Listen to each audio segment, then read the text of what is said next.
नमो भगवते वासुदेवाय।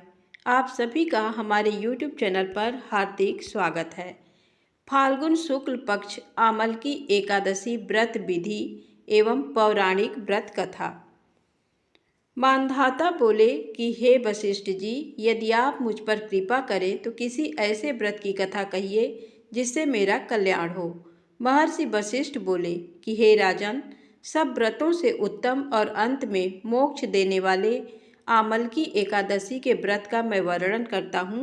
ये एकादशी फाल्गुन माह के शुक्ल पक्ष में होती है। इस व्रत के करने से समस्त पाप नष्ट हो जाते हैं।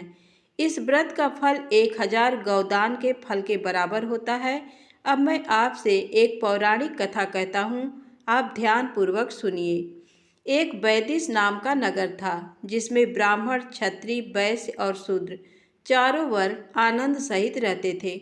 उस नगर में सदैव वेद ध्वनि गूंजा करती थी तथा पापी, दुराचारी तथा नास्तिक उस नगर में कोई नहीं था। उस नगर में चैत्ररथ नाम का चंद्रवंशी राजा राज्य करता था। वह अत्यंत विद्वान तथा धर्मी था। उस नगर में कोई भी व्यक्ति दरिद्र व कंजूस नहीं था। सभी नगरवासी विष्णु भक्त थे और आबाल वृद्ध स्त्री पुरुष एकादशी का व्रत किया करते थे। एक समय फाल्गुन मास के शुक्ल पक्ष की आमल की एकादशी आई। उस दिन राजा, प्रजा तथा बाल वृद्ध सब ने हर्षपूर्वक व्रत किया। राजा अपनी प्रजा के साथ मंदिर में जाकर पूर्ण कुंभ स्थापित करके धूप, दीप, नैवेद्य, पंचरत्न आदि से धात्री, आंवले का पूजन करने लगे और इस प्रकार स्तुति करने लगे। हे धात्री, तुम ब्रह्म स्वरूप हो, तुम ब्रह्मा जी द्वारा उत्पन्न हुए हो और समस्त पापों का नाश करने वाले हो। तुमको नमस्कार है, अब तुम मेरा अर्घ्य स्वीकार करो। तुम श्री रामचंद्र जी द्वारा सम्मानित हो, मैं आपकी प्रार्थना करता हूँ, अतः आप मेरे समस्त पापों का नाश करो। उस मंदिर में सबने रात्रि को जागरण किया। रात के समय वहाँ एक बहेलिया आया जो अत्यंत पापी और दुराचारी था। वह अपने कुटुंब का पालन जीव हत्या करके किया करता था।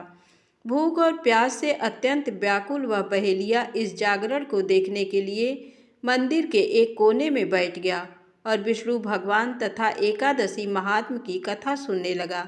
इस प्रकार अन्य मनुष्यों की भांति उसने भी सारी रात जागकर बिता दी। प्रातःकाल होते ही सब लोग अपने घर चले गए तो बहेलिया भी अपने घर चला गया। घर जाकर उसने भोजन किया। कुछ समय बीतने के पश्चात उस बहेलिये की मृत्यु हो गई। मगर उस आमल की एकादशी के व्रत तथा जागरण से उसने राजा विदुरथ के घर जन्म लिया। उसका नाम वसुरथ रखा गया। युवा होने पर वह चतुरंगिनी सेना के सहित तथा धन धान्य से युक्त होकर 10,000 ग्रामों का पालन करने लगा। वह तेज में सूर्य के समान, कांति में चंद्रमा के समान, वीरता में भगवान विष्णु के समान और क्षमा में पृथ्वी के समान था। वह अत्यंत धार्मिक, सत्यवादी, कर्मवीर और विष्णु भक्त था। वह प्रजा का समान भाव से पालन करता था। दान देना उसका नित्य कर्तव्य था। एक दिन राजा शिकार खेलने के लिए गया। दैव योग से वह मार्ग भूल गया और दिशा ज्ञान न रहने के कारण उसी वन में एक वृक्ष के नीचे सो गया। थोड़ी देर बाद पहाड़ी म्लेच्छ वहां पर आ गए और राजा को अकेला देखकर मारो मारो शब्द करते हुए राजा की ओर दौड़े। म्लेच्छ कहने लगे कि इसी दुष्ट राजा ने हमारे माता पिता, पुत्र, पौत्र आदि अनेक संबंधियों को मारा है तथा देश से निकाल दिया है, अतः इसको अवश्य मारना चाहिए। ऐसा कहकर वे म्लेच्छ उस राजा को मारने दौड़े और अनेक प्रकार के अस्त्र शस्त्र उसके ऊपर फेंके। वे सब अस्त्र शस्त्र राजा के शरीर पर गिरते ही नष्ट हो जाते और उनका वार पुष्प के समान प्रतीत होता। अब उन म्लेच्छों के अस्त्र शस्त्र उल्टा उन्हीं पर प्रहार करने लगे, जिससे वे मूर्छित होकर गिरने लगे। उसी समय राजा के शरीर से एक दिव्य स्त्री उत्पन्न हुई।